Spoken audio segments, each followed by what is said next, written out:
안녕하세요. 5월 27일 수요일 아름다운 아침입니다. 오늘도 하나님께서 우리에게 주시는 은혜가 얼마나 큰지를 깨닫는 하루 되기를 소원합니다. 기도하시겠습니다. 사랑과 은혜가 많으신 참 좋으신 우리들의 아버지, 오늘도 주님 앞에 말씀 앞에 섰습니다. 우리에게 말씀하여 주시고 주신 말씀대로 살아갈 수 있는 은혜가, 힘이, 능력이 우리에게 있도록 주여 도와 주시옵소서. 예수님 이름으로 기도합니다. 아멘. 여러분 잘 지내셨죠? 오늘은 신명기 24장 14절에서 22절 말씀인데요. 우리 주변에 소외된 분들 어떻게 도울 수 있는지, 또 우리가 어떠한 삶의 자세로 살아가야 하는지를 함께 묵상해 보기를 원합니다.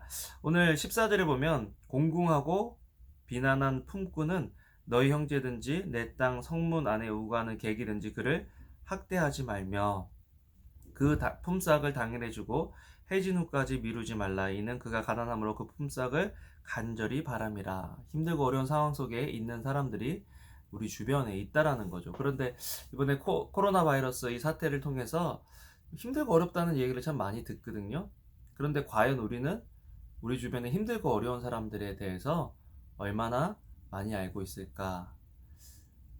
그런 개인을, 그런 가정을 알고 있는가 한번 질문을 던져 보았습니다. 어저께 저는요, 이제 창립 6주년 창립 기념 감사원금을 구제로 쓰기로 했는데, 주변에 힘들고 어려운 사람들을 이렇게 떠올려 보니까 몇 분이 계셨어요. 몇 분이 계셨는데, 어, 과연 우리 교회가, 또 우리 믿는 사람들이 주변에 힘들고 어려운 사람들 얼마나 많이 떠올리고 그분들을 돕는 삶의 자세로 살아가고 있는지 한번 고민해 보게 되었습니다. 특별히 이번 주는 계속해서 그런 분들에 대해서, 약자, 소외된 사람들 어떻게 도와줄 것인지에 대해서 성경이 계속해서 말씀하고 있거든요. 어떻게 배려할 수 있고 어떻게 그분들을 도울 수 있는지를 이야기하고 있는데요.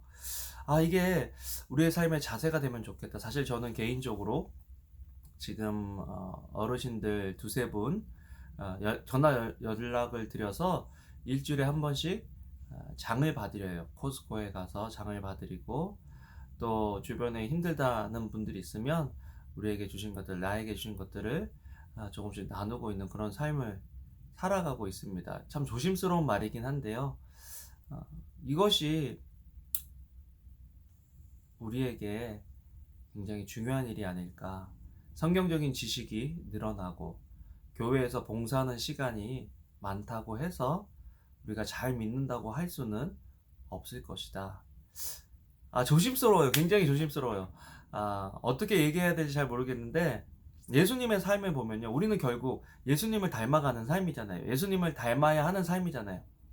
그런데 예수님께서 살아가신 삶의 그 라이프 스타일을 보면요, 항상 힘들고 어려운 사람들, 소외된 사람들, 그들과 함께 하시고 그들을 회복시켜 주시는 일에 예수님의 삶을 들이신 것들을 보게 된다면, 여러분, 사실 지금 어떤 분이 그런 얘기를 했더라고요.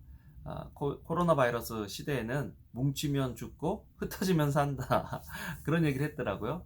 하나님께서 우리를 흩어놓으신 이유는 우리가 우리 스스로 우리끼리 좋고 화목하고 평화로운 것이 다가 아니라, 흩어졌을 때 흩어진 곳에서 정말 복음을 모르고 또 누군가의 손길을 간절히 기다릴 수 있는 그런 사람들을 향해서 우리의 마음과 시선을 돌리라고 하나님께서 우리에게 허락하신 그런 환경이 아닐까, 그런 생각을 해봐요.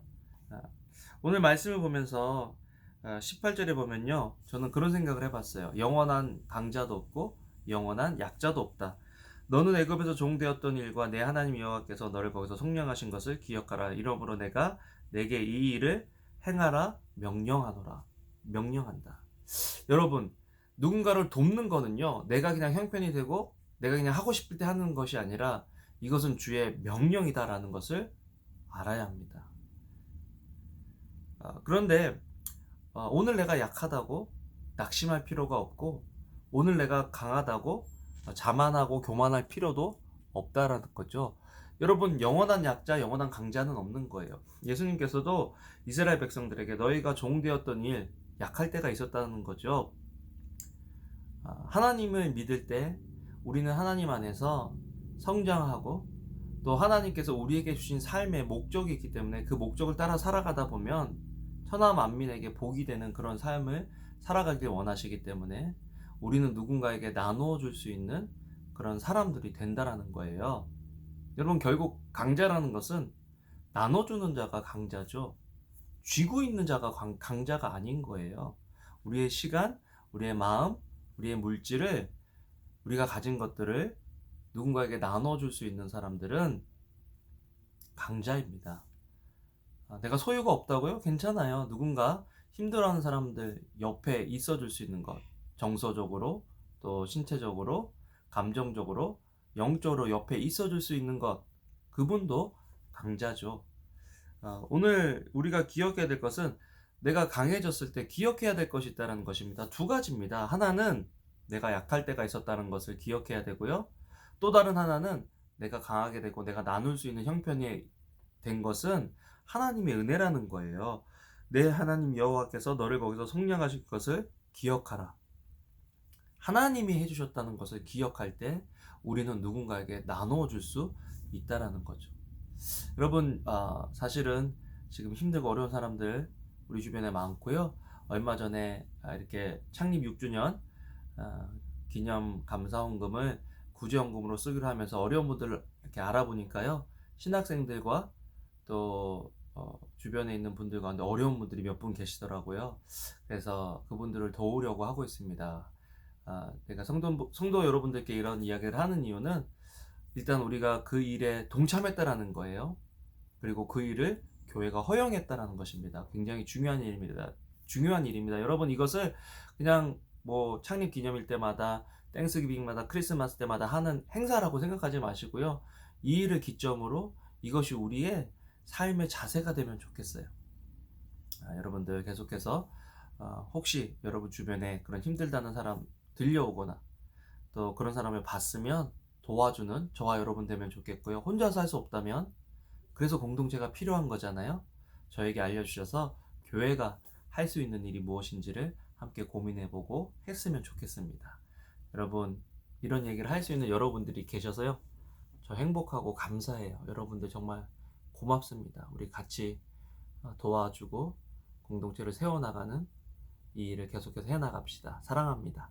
하나님 감사합니다. 주님 안에서 우리가 이런 것들을 이야기하고 나눌 수 있어서 너무 감사합니다. 우리 교회 교인들 한 사람 한 사람 축복하시고, 이 방송을 듣는 많은 분들 축복하시고, 나눠주는 삶 살아갈 수 있도록, 베푸는 삶 살아갈 수 있도록, 하나님 말씀에 순종하는 삶 살아갈 수 있도록 주여 도와주시옵소서. 예수님 이름으로 기도합니다. 아멘. 사랑합니다. 좋은 하루 되세요.